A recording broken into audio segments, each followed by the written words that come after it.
Episode के start में हम लूसन के बचपन में होने वाले कुछ इंसिडेंट्स को देखते हैं कि उसके पेरेंट्स की कार एक्सीडेंट में डेथ हो गई थी, लेकिन जाने से पहले वो अपनी सारी प्रॉपर्टी और कंपनी के शेयर्स लूसन के नाम कर गए थे और ये बात मिस्टर लीजिंग से डाइजेस्ट नहीं हो रही थी। वो हमेशा से लूसन के डैड के साथ फ्रॉड करते आ रहे थे, इसलिए डैड ने सारी प्रॉपर्टी पहले ही लूसन के नाम कर दी थी। लूसन बेशक बहुत छोटा था तब, लेकिन वो मिस्टर लीजिंग के फ्रॉड के बारे में जान गया था, इसलिए उसे मिस्टर लीजिंग से नफरत थी और एक्सीडेंट के बाद ही इस रेयर एलर्जिक डाइजीज ने उस पे अटैक कर दिया था। नेक्स्ट व्यू बदलता है और लूसन को होश आ जाता है, यानी शैन उसकी जान बचाने में कामयाब हो गई थी। लूसन को बहुत खुशी होती है कि फ्राइडे रोबोट यानी शैन ने उसे पहचान लिया था। यहाँ हमें एक चीज शो करवाई गई है कि शैन ही वो वाहिद लड़की है जिसे टच करने से लूसन को कुछ नहीं होता। लूसन शैन को क्यूटी के लेवल पे प्रमोट कर देता है। आखिर वो ठीक कैसे ना होता, शैन ने उसकी लेग, कमर और पैर पे इंजेक्शन जो लगा दिए थे। नेक्स्ट सीन में डॉक्टर यांग फ्राइडे को टेस्ट कर रहा होता है और वहाँ अचानक कैंग भी आ जाती है, तो वो उसे लैब से बाहर ले आता है और वहाँ से जाने का कहता है, लेकिन वो डॉक्टर यांग को ये कह के चली जाती है कि मैं अब यहाँ आती जाती रहूंगी, आखिर मुझे भी तो पता चले कि तुम यहाँ कौन सा सीक्रेट छुपा रहे हो। कैंग को देख के ऐसा लग रहा था कि वो डॉक्टर यांग को पहले से जानती है। घर आने के बाद कैंग याद करने लगती है कि उसने पहली दफा डॉक्टर यांग को अब्रॉड में देखा था और उसे लव एट फर्स्ट साइट हो गया था। उसने तब डॉक्टर यांग की पिक्चर भी क्लिक कर ली थी। अगले सीन में लूसन डॉक्टर ओ से बात कर रहा होता है। डॉक्टर ओ कह रहे थे कि कुछ दिन बाद वो उससे मिलने आएंगे।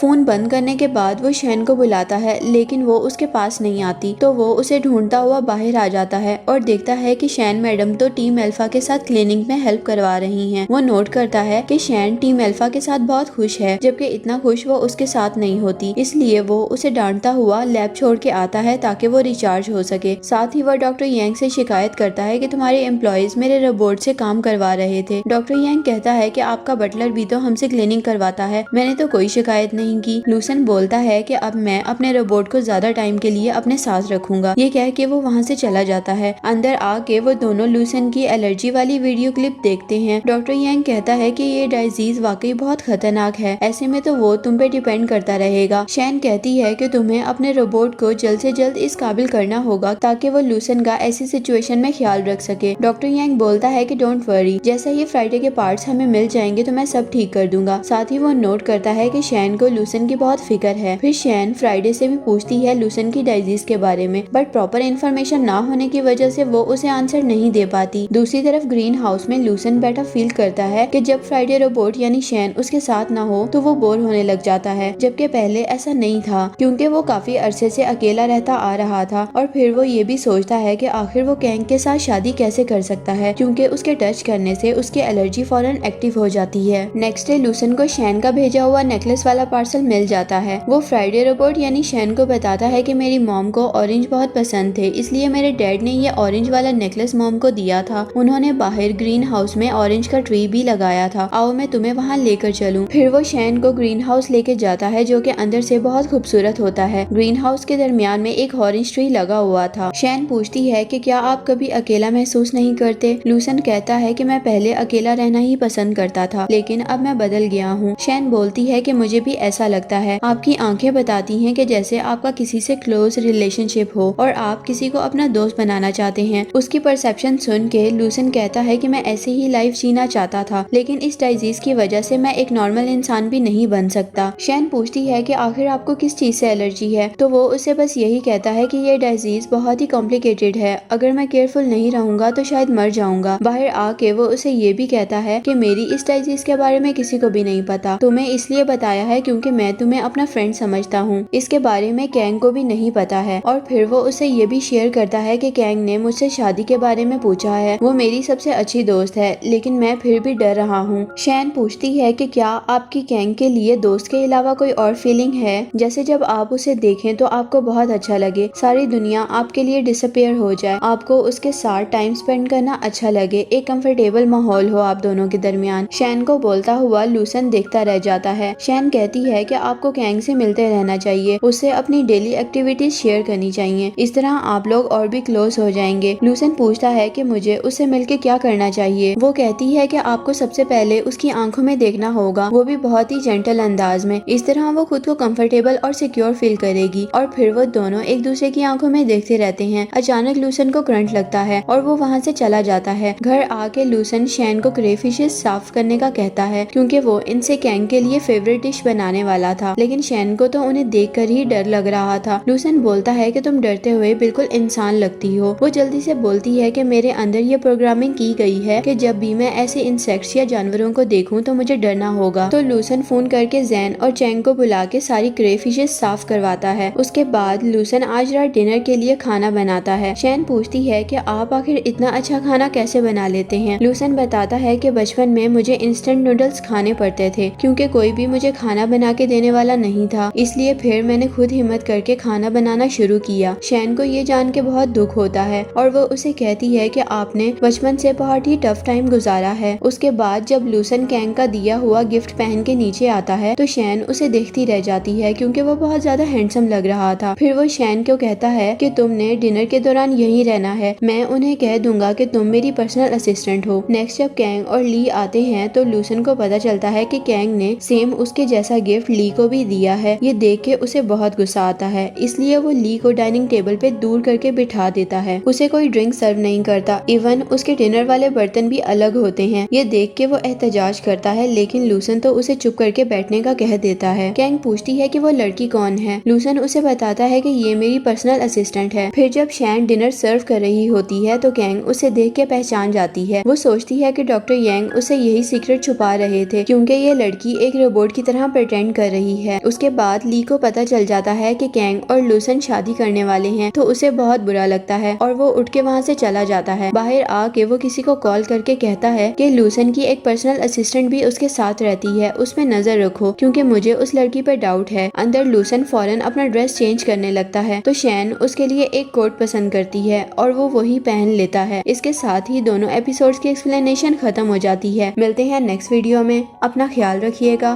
Good bye.